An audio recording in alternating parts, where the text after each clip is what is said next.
Simula pagkabata, ito na ang tinuturo sa atin mga preng. Mag-aral ka ng mabuti, magtrabaho ka ng masipag. Pag masipag ka, yayaman ka. Magandang pakinggan, di ba mga preng? Pero may problema. Maraming tao ang sobrang sipag pero hindi naman umaangat, di ba? Gumigising ka ng maaga, nagko-commute ka ng malayo, nag-overtime ka, pagod na pagod, pero ang sweldo, ganun pa rin. Bakit? Hindi dahil tamad sila mga preng or tamad ka. Hindi dahil bobo ka or bobo tayo or bobo sila. Kundi dahil mali ang sistema na sinusunod natin or sinusunod mo or sinusunod nila. Mga preng, may dalawang klaseng trabaho. Yung una, trabaho na kapag tumigil ka, titigil din ang kita. Halimbawa, construction worker, factory worker, office staff, driver, pag hindi ka pumasok, walang bayad. Ito ang ginagawa talaga ng mga karamihan mga preng. Palit oras sa pera. Isang oras, isang bayad. Hanggang doon lang. Yung pangalawa naman mga preng, trabaho na kahit tumigil ka, may pumapasok pa ring pera. Halimbawa, may maliit kang negosyo, may paupahan ka, may online content ka na kumikita pa rin kahit luma na. May produkto kang binibenta online. Mga preng, isang beses mong ginawa pero kumikita pa ulit-ulit. Ang tawag nito mga preng ay leverage. Mas malaki ang kita hindi dahil mas masipag ka, kundi dahil mas marami ang naaabot.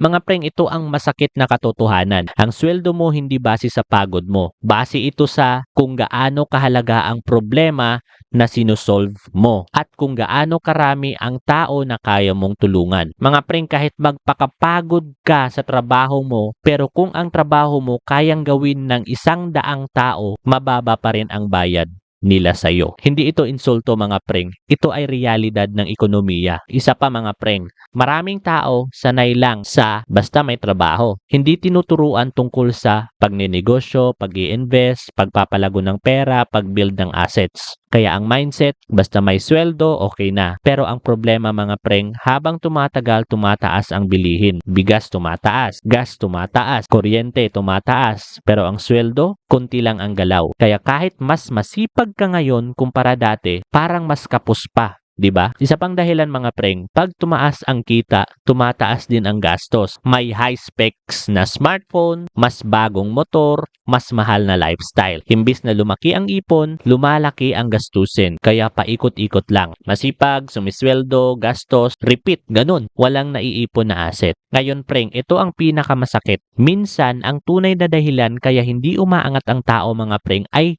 maliit lang ang tingin nila sa kanilang sarili. Kung sa isip mo mga preng, hindi ako pang negosyo, hindi ako pang malaking kita, hanggang dito lang ako, doon ka talaga mapupunta. Kasi ang utak natin mga preng, gusto lang kung ano ang pamilyar. Kung sanay ka sa maliit, kapag may malaking opportunity, matatakot ka na agad. Aatras ka na agad. Hindi ibig sabihin nito preng na masama ang maging empleyado. Kailangan talaga ang trabaho. Pero kung hanggang doon ka lang, may limit talaga ang kita mo. Mga preng, ang tanong, habang nagtatrabaho ka, may binubuo ka ba na para sa future mo? May skills ka bang pinag-aaralan na mas mahal ang bayad? May maliit ka bang sinisimulan? May ini-invest ka ba? O puro pagod lang araw-araw? Mga preng, hindi sapat ang sipag lang. Kailangan talagang may direksyon. Kasi mga preng, pwede kang tumakbo ng tumakbo, pero kung paikot-ikot lang, hindi ka rin makakarating sa ibang lugar. Mga preng, ito ang pinakasimple na solusyon. Mag-aral ng skills na mataas ang bayad, maghanap ng paraan para hindi lang oras ang binibenta mo, kontrolin ang gastos, mag-isip ng pangmatagalan, hindi lang pang sweldo. Mga preng, hindi ito instant, hindi din ito magic, pero ito ang realidad. At preng, kung nasaktan ka sa topic na ito mga preng, hindi kita inaaway ha, hindi kita minamaliit. Ang goal nito ay hindi manlait mga preng. Ang goal ay magising. Kasi ang totoo, masipag talaga tayong mga Pilipino. Pero kung mali ang direksyon, pagod lang ang napapala. Okay, alam mo yun mga preng, parang tumatakbo ka sa treadmill. Sobra kang pagod, pero nasa same spot ka lang. Pwede mong labanan yan mga preng, pwede kang makaalis, pero kailangan mo talaga ng direksyon at strategy, hindi lang sipag. So ganito yun mga preng. Step 1, alamin ang level mo ngayon. Tingnan mo yung sarili mo. Kung trabaho ka lang na kumikita per day or per hour. Ito naman ang level 2, kung may skill ka na mahalaga pero ikaw lang kumikita. Yung level 3, may system na kumikita kahit hindi ka 24/7. At yung level 4, may asset ka na nagtatrabaho para sa'yo. Kapag alam mo yung level mo mga preng, alam mo rin kung saan ka pupunta. Step 2, simulan ang leverage. So from linear income to leverage income. Isa na dito yung online business. Kahit wala ka sa shop, may benta ka pa rin. Isa din dito yung YouTube or TikTok content. Kumikita ka kahit lumang video. At yung small service business. May empleyadong nagtatrabaho para sa'yo. Mga preng, hindi mo kailangan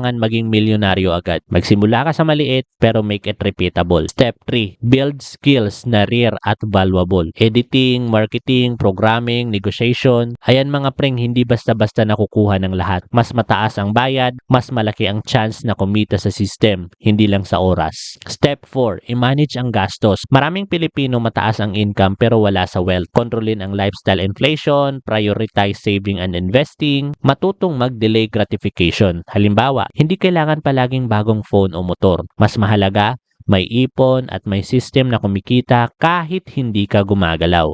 Step 5, shift identity at mindset. 'Di ba sabi mo sa isip mo, hindi ako pang mayaman, hindi ko kayang magnegosyo. Palitan mo yan mga preng ng ganito. Kaya kong matuto, kaya kong gumawa ng system, kaya kong i-level up ang sarili ko. Kasi mga preng, ang utak natin sinusunod ang identity. Kapag palitan mo yung mindset mo, mapapalitan din yung life trajectory mo. Step 6, actionable daily habits. Hindi sapat malaman lang, kailangan talagang galawin. Maglaan ng 1 o 2 oras kada araw para sa skill growth mga preng. Mag-save ng 10 to 20% ng sweldo. Magbasa ng financial literacy o entrepreneurship kahit 15 minutes lang everyday. At mag-test ng maliit na system or side income project. Consistency over motivation. Step 7, think long-term mga preng. Walang instant magic talaga. Building wealth parang nagtatanim ka ng puno. Sa simula wala kang makikita, pero pag tumagal, bubunga ng malaki yan. Tip ko lang dito mga preng, huwag sukuan kahit bumabagsak. Kasi lahat ng successful mga preng dumadaan sa maliliit, unti-unti at pagkabigo. Kaya mga preng, kung nakarating kami dito, maraming thank you. At kung hindi ka pa nakapag-subscribe, mag-subscribe ka na, mag-follow ka na, and like mo na din at share mo na din sa mga tropa mong kailangan ng ganitong klaseng topic mga preng. And again mga preng, ako si Miko dito sa Miko TV and I'm saying have a wonderful day. Bye-bye and I love you.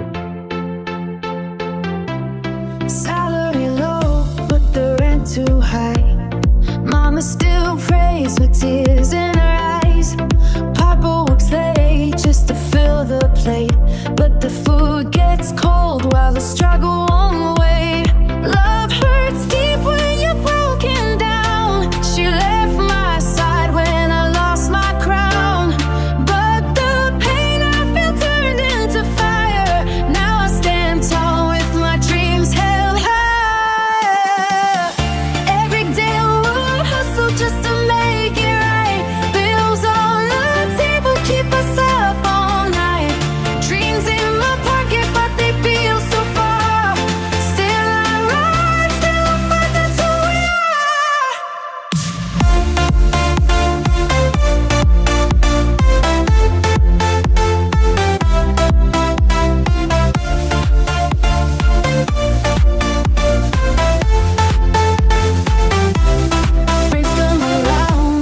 Dreams are free, but when life gets hard, only few with me. That's the truth of the streets, can't deny the scar, but the grind don't stop. We know who we are. Every day we hustle just to make it right. Bills on the cable keep us up all night. Dreams in my pocket, but they feel so far. Still I rise, still I fight, that's who we are.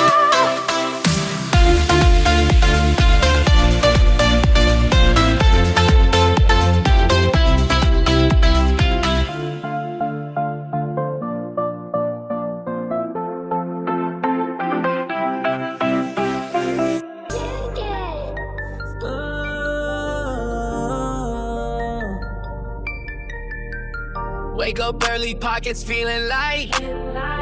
Chasing every peso every single night.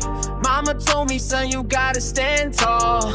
So I grind harder, never plan to fall. Fake friends come, but the real ones stay. I keep moving forward, never lose my way. From the streets mistakes I learn, from the pain I grow. Someday soon the whole